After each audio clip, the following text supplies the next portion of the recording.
৭১ বছর বয়সে থামল বর্ষিয়ান রাজনীতিবিদ মুকুল রায়ের জীবনতরী। দীর্ঘদিন ধরেই অসুস্থ ছিলেন। রাজনীতির আলোচনা থেকেও ধীরে ধীরে সরে যাচ্ছিলেন অনেক দূরে। তার প্রয়াণে শোকের ছায়া নেমে এসেছে পশ্চিমবঙ্গের রাজনৈতিক মহলে। একাধিক রাজনীতিবিদ জানিয়েছেন, মুকুল রায়ের প্রয়াণ বাংলার রাজনৈতিক ইতিহাসে এক কৌশলী অধ্যায়ের অবসান। তৃণমূল কংগ্রেসের অন্যতম প্রতিষ্ঠাতা সদস্য একটা বড় সময় ধরে তাকে মানুষ চিনত তৃণমূলের নম্বর 2 হিসেবে। পরে কিছু সময় গেরুয়া শিবিরে কাটিয়ে ফের ফিরে এসেছিলেন ঘাসফুল ক্যাম্পে। বঙ্গের রাজনৈতিক মহলে গোটা দিন জুড়ে রইল মুকুল রায়ের বিবিধ স্মৃতি।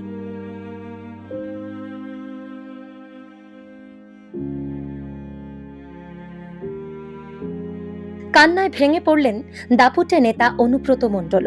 বললেন, দলের অ্যাসেট ছিল মুকুল রায়। তৃণমূল কংগ্রেসের চাণক্য ছিল।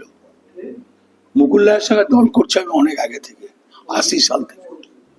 তখন আমরা কংগ্রেস। আমার 77 সালে আমি গৌরহরিচন্দ্রের ভোট করি গাইবাছুরে। তা কংগ্রেসটা আমি আজ থেকে করছি না, অনেক আগে থেকে করছি। তারপরে 98 সালে তৃণমূল হয়। তখন মুকুল রায় ছিল কংগ্রেস, আমরাও ছিলাম কংগ্রেস।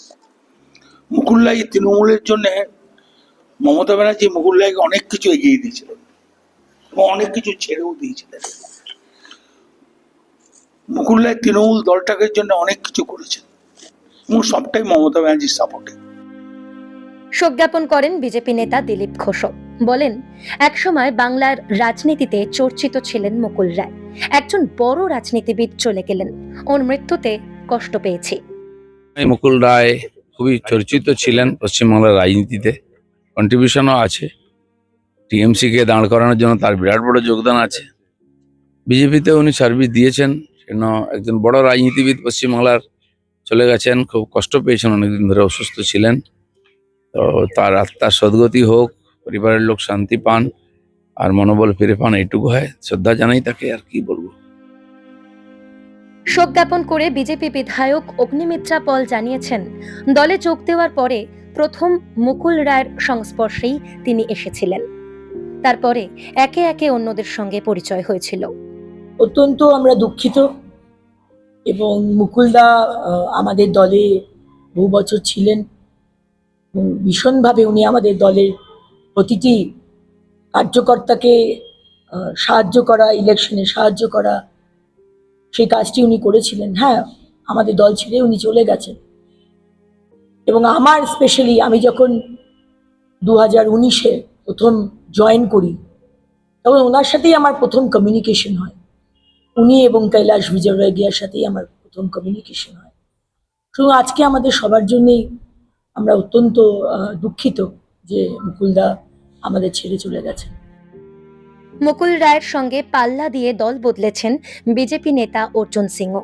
শেষ পর্যন্ত দুই নেতা দুই ভিন্ন শিবিরে থাকলেও মুকুল রায় যে বড় মাপের রাজনীতিবিদ ছিলেন তা এক কথায় স্বীকার করেছেন অর্জুন সিংও। 600 দিন হসপিটালে ভর্তি ছিলেন, তার আগে থেকেও শরীর খারাপ। কাল রাতে উনি মারা গেছেন। এরা বড় পলিটিশিয়ান ছিলেন, আমাদের এলাকা থেকে উঠে এসেছিলেন, বাংলা রাজনীতি একটা জায়গা পেয়েছিলেন।